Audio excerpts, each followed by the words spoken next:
ವಿದ್ಯಾರ್ಥಿಗಳೇ, ಸ್ವಾಗತ.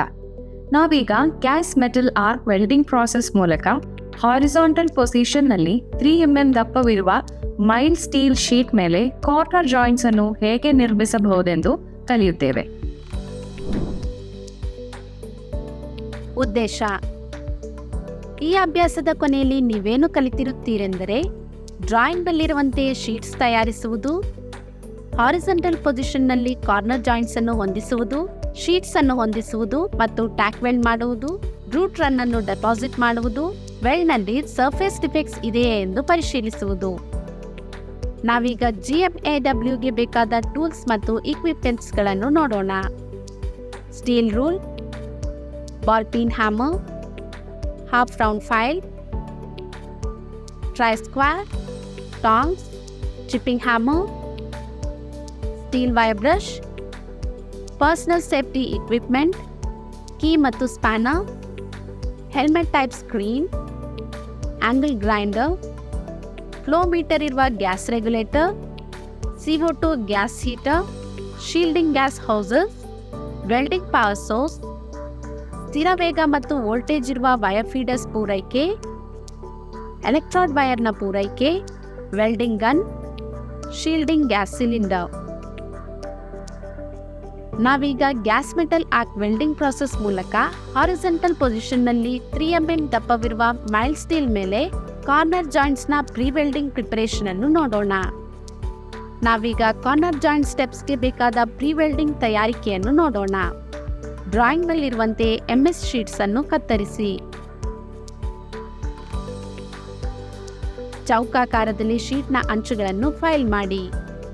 Carbon steel wire brush ಮತ್ತು ಫೈಲಿಂಗ್ ಮೂಲಕ ಶೀಟ್ಸ್ಗಳ ಮೇಲ್ಮೈಯನ್ನು ಸ್ವಚ್ಛಗೊಳಿಸಿ. ಸ್ಪೆಸಿಫಿಕೇಶನ್ ಪ್ರಕಾರ ಕಾರ್ನರ್ ಜಾಯಿಂಟ್ಸ್ ಅನ್ನು ಸೆಟ್ ಮಾಡಿ. ರಕ್ಷಣಾತ್ಮಕ ಉಡುಪುಗಳನ್ನು ಧರಿಸಿ. ಸರಿಯಾದ ಸ್ಥಾನದಲ್ಲಿ ಟಾರ್ಚ್ ಅನ್ನು ಸೆಟ್ ಮಾಡಿ. 90 ರಿಂದ 100 ಆಂಪಿಯರ್ ಕರೆಂಟ್ ಸೆಟ್ ಮಾಡಿ. ಅನುಗುಣವಾದ ವೈರ್ ಫೀಡಿಂಗ್ ರೇಟ್ ನಿಮಿಷಕ್ಕೆ 3 ರಿಂದ 4 ಮೀಟರ್. 19 ರಿಂದ 20 ಆರ್ಕ್ ವೋಲ್ಟೇಜ್ ಸೆಟ್ ಮಾಡಿ ಮತ್ತು ಡಿಪ್ ಟ್ರಾನ್ಸ್ಫರ್ ಮೋಡ್ ಬಳಸಿ. 0.8 mm dia copper coated mild steel filler CCMS wire ಬಳಸಿ. ಕಾರ್ನರ್ ಜಾಯಿಂಟ್ಸ್ನ 2 ಕೊನೆಗಳನ್ನು ಟ್ಯಾಕ್ ವೆಲ್ಡ್ ಮಾಡಿ.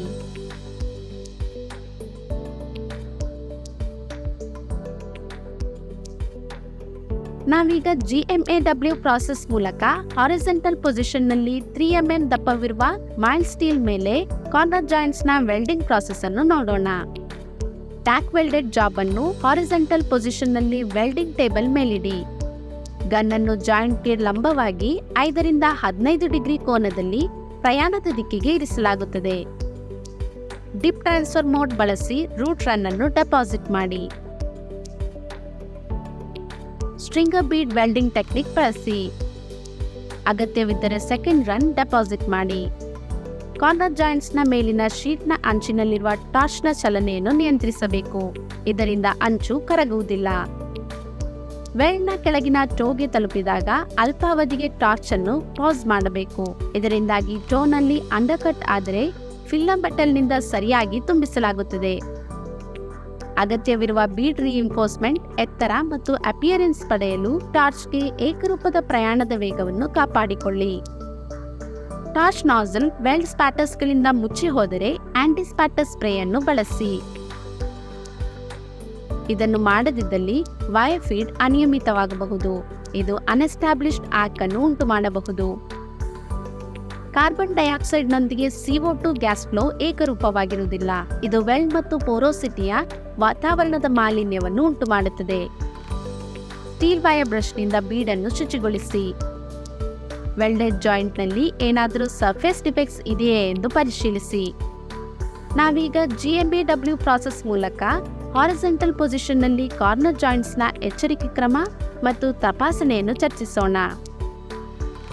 ಏಕರೂಪದ ವೆಲ್ಡ್ ಗಾತ್ರ ಮತ್ತು ಸರಿಯಾದ ರಿಇನ್ಫೋರ್ಸ್ಮೆಂಟ್ ಇದೆಯೇ ಎಂದು ಪರಿಶೀಲಿಸಿ.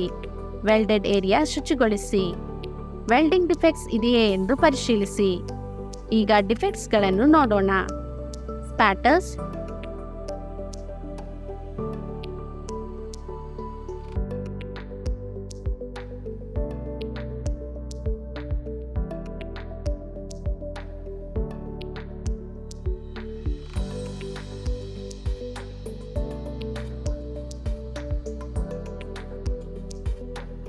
ಬ್ಲೋ ಹೋಲ್ಸ್,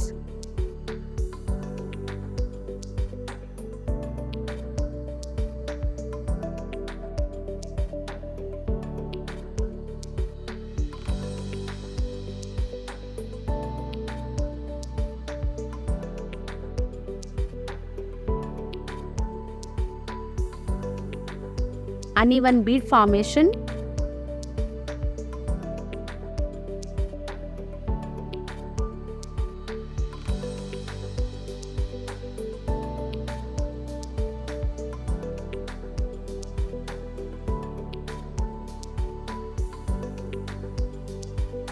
ಕರಗಿದ ಪ್ಲೇಟ್ನ ತುದಿಗಳು.